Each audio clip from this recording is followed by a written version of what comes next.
नवंबर को प्रदेश की 7 सीटों पर उपचुनाव होने और ऐसे में लंबे इंतजार के बाद कांग्रेस ने सभी 7 सीटों पर उम्मीदवारों के नाम का ऐलान कर दिया। जिन 7 उम्मीदवारों को टिकट दिया गया उनमें 6 चेहरे नए हैं। रिपोर्ट देखिए। उपचुनाव के दंगल में उतरे कांग्रेस के पहलवान। कांग्रेस ने भी किया उम्मीदवारों के नाम का ऐलान। 7 विधानसभा सीटों पर उपचुनाव, 6 नए चेहरों को मौका। 7 सीटों पर होने वाले उपचुनाव में कांग्रेस के टिकट पर कौन उम्मीदवार चुनावी मैदान में होगा, ये अब साफ हो चुका है। कांग्रेस ने सभी 7 सीटों पर अपने उम्मीदवारों के नाम का ऐलान कर दिया है, जिसमें 6 कैंडिडेट पहली बार सियासी रण में किस्मत आजमाने उतरेंगे। कांग्रेस ने जिस तरीके से नए चेहरों को उपचुनाव में मौका दिया है, उसमें साफ साफ उसकी बदली हुई रणनीति की झलक मिल रही है। उपचुनाव के लिए कांग्रेस के 7 प्रत्याशी। कांग्रेस ने झुंझुनू से अमित ओला को टिकट दिया है, जो सांसद बृजेंद्र सिंह ओला के बेटे हैं और पहली बार चुनावी मैदान में हैं। इसी तरह रामगढ़ से पूर्व विधायक दिवंगत जुबैर खान के बेटे आर्यन जुबैर खान को उम्मीदवार बनाया गया है। आर्यन जुबैर भी पहली बार अपनी किस्मत आजमाएंगे। कांग्रेस ने दौसा से दीनदयाल बैरवा, देवली उनियारा से कस्तूर चंद्र मीणा, सलूम्बर से रेशमा मीणा और 84 से महेश रोत को टिकट दिया है। सलूम्बर सीट से कांग्रेस की उम्मीदवार रेशमा मीणा ने साल 2018 में पार्टी से बगावत कर निर्दलीय चुनाव लड़ा था। कांग्रेस की इस लिस्ट ने चौंकाने का काम किया है। बात अगर दौसा सीट की करें तो यहां कांग्रेस ने सामान्य सीट पर एससी वर्ग के प्रत्याशी को टिकट दिया है। दीनदयाल बैरवा दौसा पंचायत समिति के प्रधान रहे हैं। उनकी पत्नी बीना बैरवा लवाड़ पंचायत समिति की प्रधान है और उनके पिता किशन लाल बैरवा भी दौसा के प्रधान रह चुके हैं। पहले तो माननीय मुरारी मीणा साहब का, सचिन पायलट साहब का और समस्त आला कमान को बहुत बहुत धन्यवाद अगर मुझे यहाँ उपचुनाव में कांग्रेस का प्रत्याशी बनाया है। रही बात मुद्दों की, आपको पता है 9-10 महीने पहले बीजेपी की सरकार बनी थी। मेरे को लगता नहीं इन्होंने कुछ काम किया हो।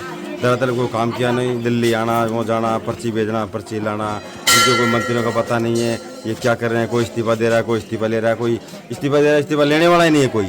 ऐसी स्थिति आप लोगों ने देखा होगा। रही बात विकास की बात, देखो गहलोत साहब सरकार ने कितने अच्छे काम करवाए थे, उन हमारी योजनाओं को इन्होंने बंद कर दी। हमारा ये मिशन होगा उपचुनाव के बाद में, हमारी जो योजना है विशेष तौर पर जो मुरारी मीणा साहब ने हमारे ईसरदा प्रोजेक्ट का जो प्रोजेक्ट पास करवाया था, उसको इस सरकार बनने के बाद इन्होंने उसको बिल्कुल एकदम ठंडे बस्ते में डाल दिया है। हम जनता को लेकर, युवाओं को लेकर उपचुनाव के बाद में उस मुद्दे को पुनर्जोर से विधानसभा में उठाएंगे और उसको हम जल्दी ही चालू करवाएंगे।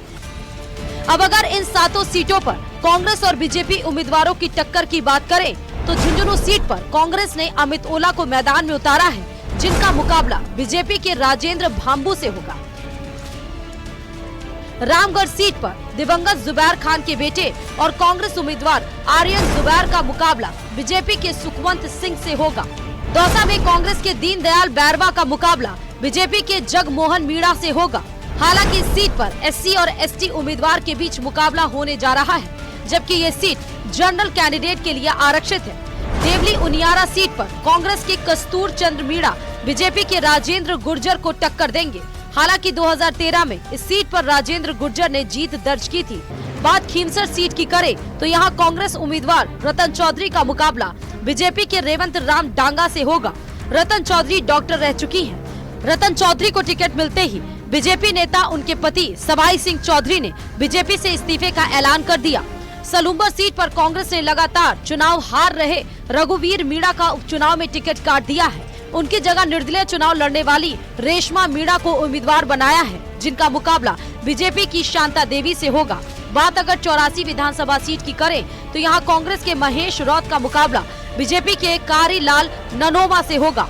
महेश रौत वर्तमान में सांसरपुर ग्राम पंचायत के सरपंच है। बहरहाल बीजेपी और कांग्रेस दोनों ने ही सभी 7 सीटों पर उम्मीदवारों के नाम का ऐलान कर दिया है। शुक्रवार दोपहर तक सभी दल नामांकन कर सकते हैं।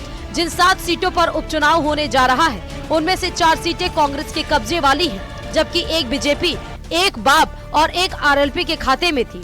अब देखना ये होगा कि उपचुनाव के दंगल में कौन किस पर भारी पड़ता है। Bureau report, news 18 Rajasthan. तो वहीं झुंझुनू विधानसभा सीट पर उपचुनाव में बीजेपी ने भले ही डैमेज कंट्रोल कर लिया हो, लेकिन कांग्रेस से बगावत कर इस्लामपुर गांव के सरपंच आमीन मनियार ने आजाद समाज पार्टी कांशीराम की टिकट पर अपना नामांकन दाखिल किया है। इसके बाद आमीन ने कांग्रेस पर जमकर वार किया। उन्होंने कहा कि 30 से 40 साल तक कांग्रेस की सेवा करने वाले कार्यकर्ताओं का कोई मान सम्मान नहीं है और इसीलिए इस बार कांग्रेस को सबक सिखाने के लिए वे चुनावी मैदान में हैं।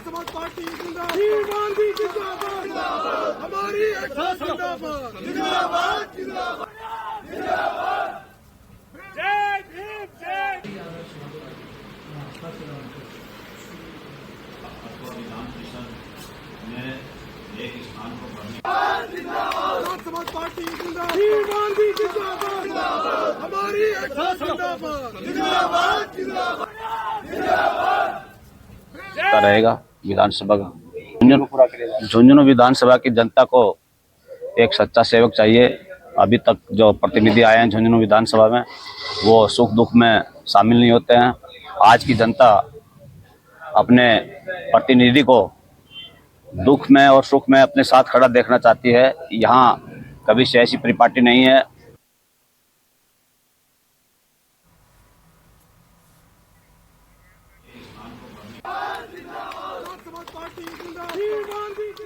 तो वहीं टोंक उनियारा विधानसभा सीट पर कांग्रेस